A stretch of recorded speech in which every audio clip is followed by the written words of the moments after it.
All right, welcome back to the Ireland Contracting Nightly Sports Call. I'm Rich Walsh. If you need a roof, make sure you call Ireland Contracting.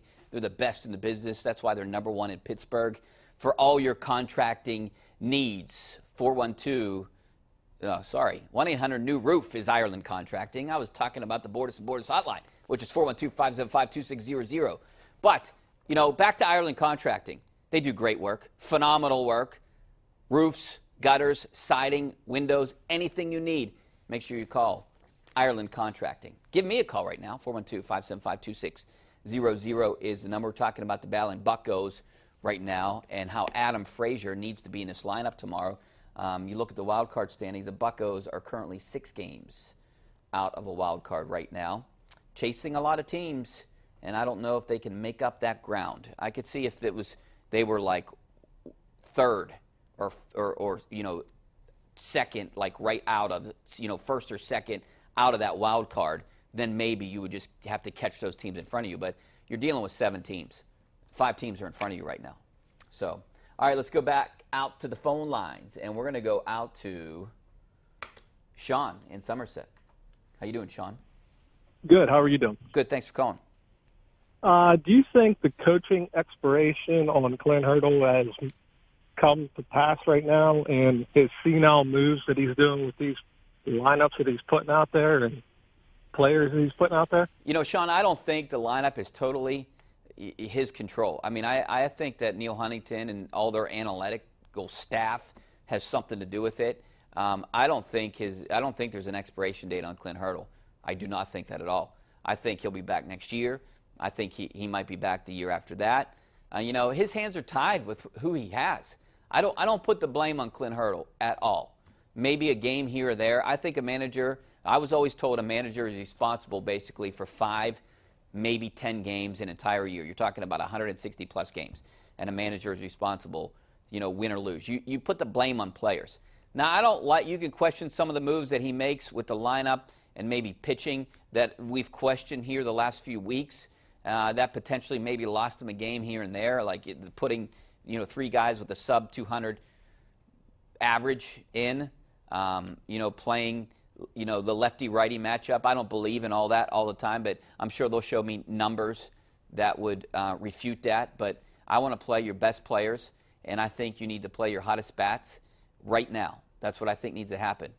You're in do-or-die territory. This is make or break it.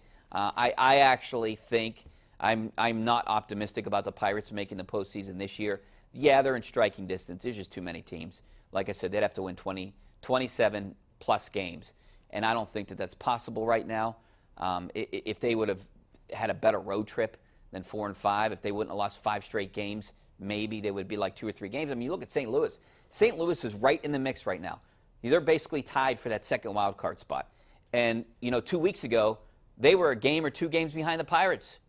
You know, you got to get hot. I think the Pirates missed that window of getting hot. Yeah, they had the 11-game win streak, but they needed to stay hot. They needed to continue that. They needed to continue winning 2 out of 3 or something like that. Hey, thanks for your call. Let's go out to Bob out in Indiana. How you doing, Bob?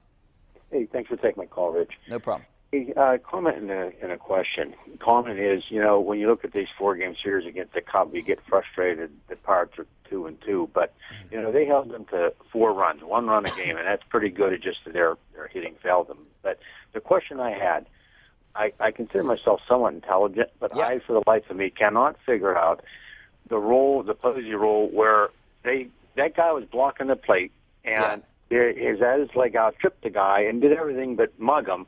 And yet they said, no, he should have just bowled him over, knocked him to the stand, and just went in there because he was blocking the line. And I don't understand what, you know, they have a rule, but they don't go by it. I just don't understand what the rule is. Every refs are different, and I think Clint Hurdle said after the game that he challenged that because this is the group that overturned a similar play earlier in the year. And, you know, yeah, the home plate is like the catch, or used to be the catch in football, which is going to be leading with your helmet this year.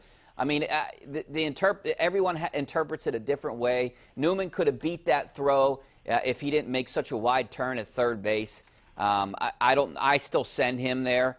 And, yeah, it was a close play. Maybe he should have basically slid into him, and then the interpretation would have been different. Then it would have been blocking the plate at that point. But I don't know. I mean, the play at the plates, I just don't even know anymore. Like you could go either way, and you might not. I mean, if you can interpret it either way, it seems like all the time. And I think that's they got to figure something out. Is my opinion, Bob, because it's not clear in my eyes. It's not clear at all. At least if you don't understand, at least I feel better that I'm not the only one. I don't know, but I'm saying I don't think anyone understands. That's the problem. I think people can interpret it different ways. I mean, even Clint Hurdle thought that potentially that could have got overturned, and that's why they challenged it. I mean, when you look at it, yes, he blocked the plate. I look at it, he stuck his leg out to protect. I mean, I don't know what's legal and what's not legal. That's the thing. I don't think anyone does. That's the whole point. That's why it's like the catch rule last year that they changed, and it'll be like the leading with your helmet rule this year that no one's going to know, and there's going to be a million penalties, and it's going to determine games, I think, in the NFL. And we talk about that on the #1 Cochran Sports Showdown on KDKA at 11:30 tonight. So, Tim Benz, Colin Dunlap, Ron Cook give their opinions on that leading with your helmet. You want to make the game safer. I know I'm getting off topic here. You want to make the game safer, but there's too much now interpretation, and they're going to throw flags if they think it is just to be safe. But you're right, Bob. The home plate thing needs to be more clear, and I don't know what you can do. I appreciate the call, though.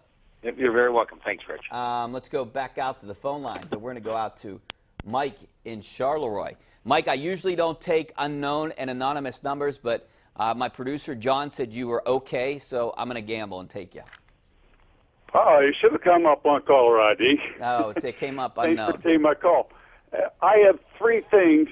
If Hurdle would have stuck to these three items, I want to hear these. The playoffs. Let's go. Number one, you got to forget about getting these designated days off. That costs us a couple games. Okay. Number two, you got to play your hot hitters, regardless.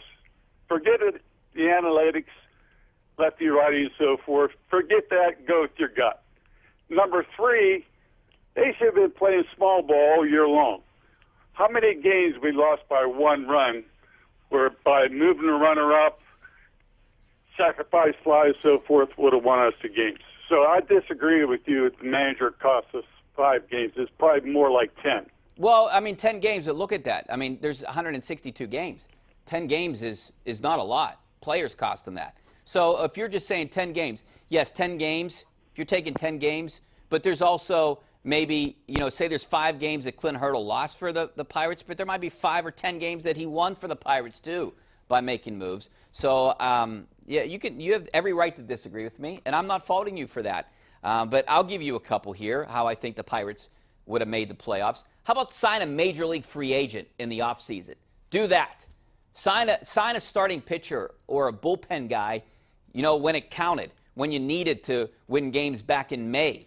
I definitely agree with you with designated days off. Not now. Now I do, but not earlier in the year. Maybe you get guys rest here and there. And I 100% agree with you with playing your hot hitters. That's what they need to do, and that's what I hope they do with Adam Frazier. So we're going to take a break. Couple phone lines open. 412-575-2600 is the number. We'll take more phone calls after the break.